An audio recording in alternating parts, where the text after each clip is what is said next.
There are few feelings in poker that are better than running a great bluff, but making an incredible call with a bluff catcher might be even better. I'm Lucia Navarro, poker pro and 888 poker ambassador. I've been playing poker for 9 years and I mainly play cash games online. Here are 5 tips for knowing if you have a good bluff catcher. Check your odds. In poker, you don't have to be right every time you make a call. If you run the same hand 1,000 times and you win it more than you lose it, it's a right call. What percentage of the time does your opponent have the hand they are representing, and what percentage of the time is a bluff? Normally, we don't have to win as much as we think for the risk-reward ratio of a bluff catcher to be profitable. Against a pot bet, we need to win at least 1 out of 3 times. Against a half pot bet, we only need to win 1 in 4. Based on their actions and your history with them, do you think they're bluffing enough in this spot to make a right call? Then go for it. Review the action. A good bluff needs to make sense all the way through. Is the story your opponent telling you a bit confusing? Does the size of their bet not make sense of how they've been playing the hand in the other streets? For example, the opponent has checked behind a flush draw flop, then calls my pro bet on the turn. Then they raise my pot river bet when the flush is completed. Well, this is a bit suspicious. He is representing a hand that is very rare to have, because he would have c-bet almost always all the nut flush draws on the flop. For this reason, he is probably bluffing, and it's up to you to catch him. Consider the strength of your hand.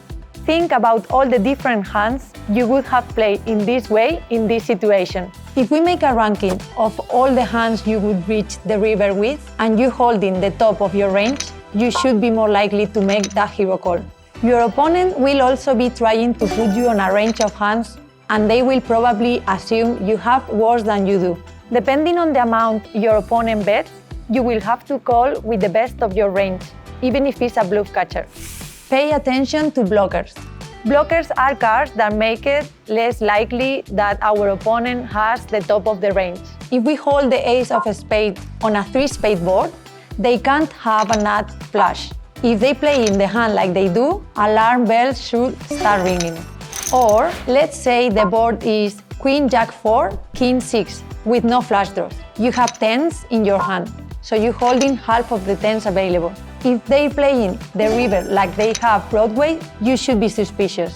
If we are blocking our opponent's strongest hands, we should be making more bluff catching calls. Think about relative strength. Your bluff catcher doesn't need to be a strong hand. In fact, by definition, it isn't. But it does have to beat the hands that your opponent might be bluffing with.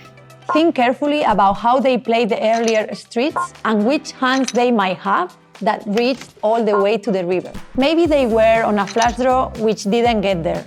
You could make a good read and call with king high. But if they were on the nut flush draw, they will still beat you with only ace high. Knowing your opponent is bluffing is only half the battle. Being able to beat them at showdown is the other half. Got any questions about how to execute a great bluff? Leave them in the comments below. 888 Poker, made to play.